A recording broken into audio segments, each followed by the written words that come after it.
আসসালামু আলাইকুম বন্ধুরা, কেমন আছেন? আশা করি সবাই ভালো আছেন। আজকে আমি একটা বিষয় নিয়ে কথা বলবো, সেটা হলো আমাদের প্রবাসী ভাইয়েরা প্রবাস জীবনে কিভাবে আসার পর তাদের উদ্দেশ্য কি, তারা কিভাবে নিজেকে আপডেট করবে বা কি করবে। তো সে বিষয়ে আমি আজকে আমার এক ভাইয়ের সাথে কথা বলবো।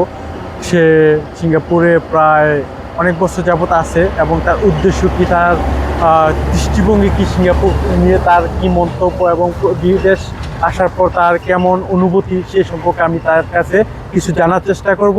আর অবশ্যই আপনারা সম্পূর্ণ ভিডিওটা দেখবেন, দেখার পর আপনারা মন্তব্য করবেন। ওকে, ইয়ামিন ভাই আসেন, আপনার সাথে পরিচয় হই। আসসালামু আলাইকুম। ওয়ালাইকুম আসসালাম, কেমন আছেন? জি আলহামদুলিল্লাহ ভালো আছি। তো আপনার পরিচয়টা দেন, আমরা সবাই। আসসালামু আলাইকুম, আমার নাম মোহাম্মদ ইয়ামিন। আমি একজন সিঙ্গাপুর প্রবাসী। দীর্ঘ 6 বছর যাবত আমি সিঙ্গাপুরে থাকি। সিঙ্গাপুর একটি স্বপ্নের দেশ, একটি সুন্দর দেশ, সুন্দর কালচার, সব কিছু মিলিয়েই অনেক অসাধারণ, যার কারণে আমি সিঙ্গাপুরে এসেছি।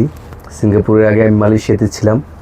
মালয়েশিয়াতে প্রায় 4 বছরের কাছাকাছি ছিলাম। এসে অনেক দিন যাবতই বাড়িতে ছিলাম। চিন্তা ভাবনা করলাম এখন কি করব। হঠাৎ করে নিজের কাছে নিজেই প্রশ্ন করলাম যে কি করতেছি বা কি করব। তখন হঠাৎ করে মাথায় একটা থিঙ্কিং আসলো যে না, সিঙ্গাপুর যাব। তো কিভাবে যাব, কার মাধ্যমে যাব? সিঙ্গাপুর আমার কেউ থাকে না, মানে এটা জানা ছিল না। জি জি জি, আমার কেউ থাকে না সিঙ্গাপুরে। সো আমি একটু মানুষের কাছে জিজ্ঞাসা করলাম বা নিজেই ইয়ে করলাম আর কি। তারপরে আমি জানতে পারলাম যে সিঙ্গাপুর যেতে হলে সেন্টারে যেতে হয়।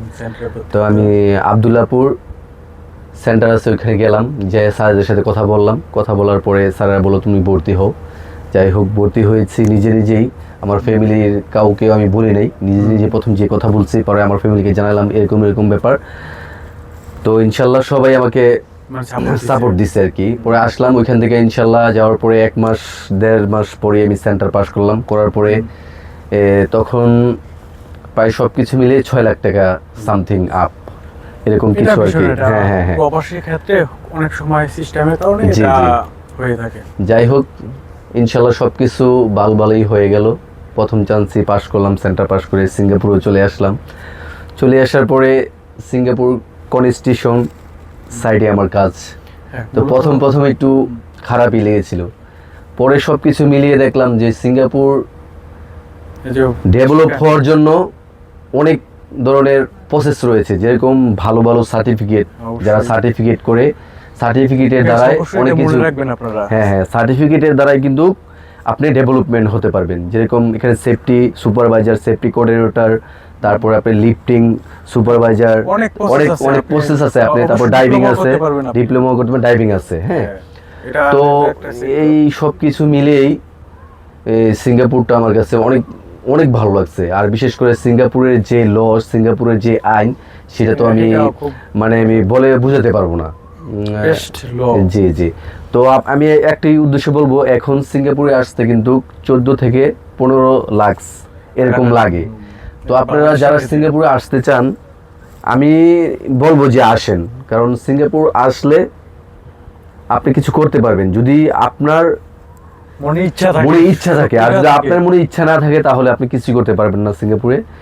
তো ইনশাল্লাহ সবকিছু মিলে আমি এখন ভালো আছি। আর সবাইকে আরেকটা জিনিস বলবো, যে যেই কোনো কাজেই যান, যে কোনো কিছুই করেন, আপনি উদ্দেশ্য নিয়ে কাজটা করতে হবে, লক্ষ্য থাকতে হবে। লক্ষ্য না থাকলে আপনি যদি যে কোনো দেশেই হোক, আপনি ইউরোপ হোক না কেন, আপনি যদি মনে করেন সারা জীবনও থাকেন, আপনি কিছু করতে পারবেন না। লক্ষ্য ছাড়া কিছুই হবে না, মানে মূল কথাই লক্ষ্য রাখতে হবে। আমি যে কাজটা করবো সেই কাজের উপর ফোকাস রাখতে হবে। জি। তো ইয়ামিন ভাই, আপনার কাছে আরেকটা প্রশ্ন। আপনি সিঙ্গাপুর আসছেন, এখন আপনার ভবিষ্যতে কি টার্গেট, আপনি কি করবেন? মানে সিঙ্গাপুরে থাকা কত বছর থাকবেন বা কি করবেন? এই জায়গায় থাকবেন নাকি আপনি দেশে চলে গিয়ে ব্যবসা বাণিজ্য করবেন? এমন একটা টার্গেট আছে না আপনার? আমি ইনশাল্লাহ এখন তো বাড়ি থেকে আসছি, কিছুদিন হয়েছে, 1 মাস হয়েছে। এখন আমার যেহেতু আর্টস একটা উদ্দেশ্য আছে, আমার এখন উদ্দেশ্য আছে আমি 3 বছর সিঙ্গাপুর করব ইনশাআল্লাহ। পরেরটা বাদ বাকি যেটা আছে সেটা উপর হাতে।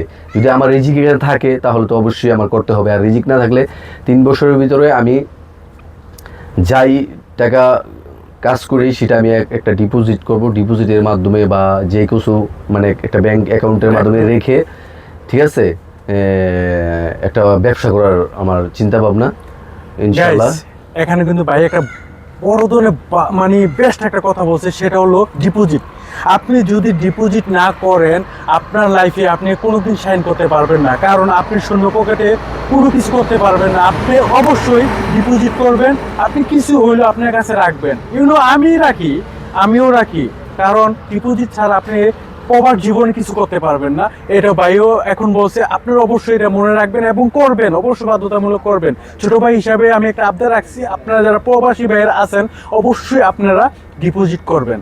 হ্যাঁ ভাইয়া, এখন আপনি সিঙ্গাপুরের সবচেয়ে যে মানে সিঙ্গাপুরটাই মানে পর্যটনের একটা কেন্দ্র। আপনার এই পর্যটন কেন্দ্রের মধ্যে আপনার কোন জায়গাটা সিঙ্গাপুর সবচেয়ে ভালো লাগে ঘোরার মতো? মানে যারা প্রবাসী ভাইয়েরা আছে, মানে আমাদের সানডে সবচেয়ে হলিডে, এই দিনটা আমাদের মানে প্রবাসী ভাইয়াদের জন্য ছুটির দিন। আপনি কোন জায়গাটা ফেভার করবেন যে আমি এই জায়গাটা ঘুরতে আমার খুব ভালো লাগে? তো যারা সিঙ্গাপুরে নতুন আসেন অবশ্যই বলবো সিঙ্গাপুরের সর্বোচ্চ, সবাই তো মেরিনা তো এটা দিল একটা লোকাল, মানে সবচেয়ে বেস্ট মেরিনা।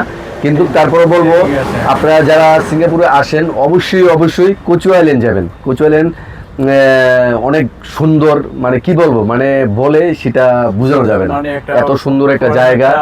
হ্যাঁ, ফরেন একটা জায়গা। তারপরে আপনার জ্ঞান আপনার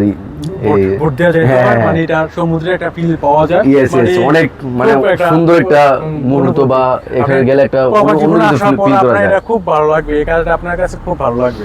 জি সেটাই আর কি। তো আপনার সিঙ্গাপুরে ফেভারিট খাবার কি? সিঙ্গাপুরে আমার ফেভারিট খাবার বলতে সিঙ্গাপুরে অনেক কিছুই ভালো লাগে। যেরকম সিঙ্গাপুরে বেশিরভাগ যেটা আমি খাই কেএফসিটাই আমার মূলত ভালো লাগে। আর হইলো মাঝে আমি আইসক্রিম খেতে ভালোবাসি। এটা সবার ক্ষেত্রে, মানে এটা সবার ক্ষেত্রে। আচ্ছা, যাই হোক, আমরা ছোট্ট একটা ব্রেক নেব, তারপর আবার ফিরে আসছি আপনাদের মাঝে। অবশ্যই আপনারা আমাদের পাশে থাকেন। ধন্যবাদ, আসসালামু আলাইকুম, টাটা।